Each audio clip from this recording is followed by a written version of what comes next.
पश्चिम बंगाल, आसाम आणि पुडुचेरी विधानसभा निवडणुकांच्या निकालानंतर जामनेरमध्ये आनंदाचे वातावरण पाहायला मिळाले.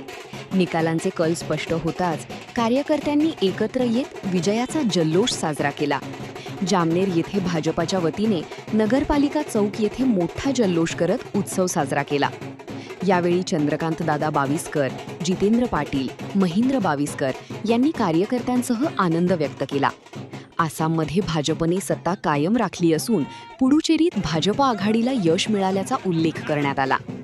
दरम्यान पश्चिम बंगालमध्ये पक्षाच्या जागांमध्ये झालेली वाढ ही कार्यकर्त्यांच्या परिश्रमाचे फळ असल्याचे जळगाव जिल्हाध्यक्ष चंद्रकांत बाविस्कर यांनी सांगितले.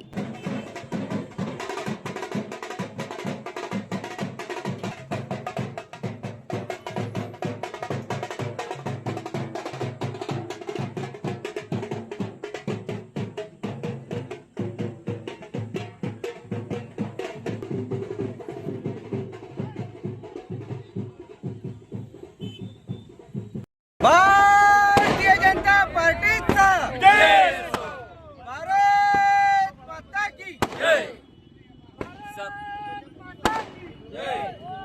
सर्वप्रथम भारतीय जनता पार्टीचे राष्ट्रीय अध्यक्ष श्री नितीन नवीनजी, भारतीय जनता पार्टीचे सर्व कार्यकर्ते, पश्चिम बंगालचे प्रदेशाचे अध्यक्ष सर्वांना मनापासून शुभेच्छा देतो. खरं तर आजचा विजय हा ऐतिहासिक विजय आहे. जसं की आपल्याला कल्पना असेल की हुकुमशहाला तिथे खत्म करून खऱ्या अर्थानं संविधानाने दिलेल्या अधिकाराचा उपयोग करून जनतेने आता पश्चिम बंगालच्या विकासाचा रस्ता मोकळा करून दिलेला आहे. हा राष्ट्रीयवादाचा विजय आहे. आणि आपण पाहिलं असेल की भारतीय जनता पार्टीच्या कार्यकर्त्यांनी जे रक्त सांडलं, जे बलिदान केलं, त्या बलिदानाचा हा विजय आहे. आपल्या देशाचे पंतप्रधान माननीय नरेंद्रभाई मोदीजी यांच्यावर असलेल्या विश्वासाचा हा विजय आहे.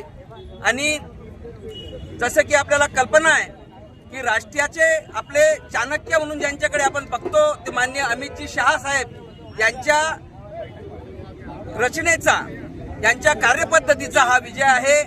भारतीय जनता पार्टीच्या कार्यकर्त्यांनी जी मेहनत घेतली त्या मेहनतीचा हा विजय. आणि म्हणून आज संपूर्ण देशात एक नवचैतन्य निर्माण झालेलं आहे. भारतीय जनता पार्टीच्या कार्यकर्त्यांमध्ये देखील एक नवचैतन्य निर्माण झालं आहे. आणि जसं की आपण पाहतोय की सगळीकडे हे भारतीय जनता पार्टीचं कमळ माननीय मोदीजींच्या नेतृत्वात फुलताना आपल्याला दिसतंय. मोदीजींवर असलेला विश्वास जनतेने पुन्हा एकदा सिद्ध केलेला आहे.